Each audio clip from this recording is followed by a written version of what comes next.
సాగరా మహారాజు తానే సమిధల్లె మారి నిలువెల్లా వెలిగెరా భోగాన్ని విడిచి త్యాగాన్ని వలచి తాపసిగా నిలిచెరా జనక్షేమమే తన సంకల్పముగా తన ఊపిరి హోమజ్వాలలుగా స్వర్గాన్ని శాసించెనురా అమృతమును ఆహ్వానించెనురా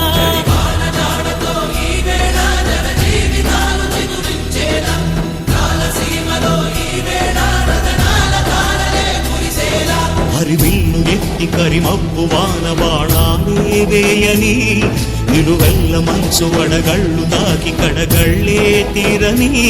జడివాన జాడతో ఈ వేళ జన జీవితాలు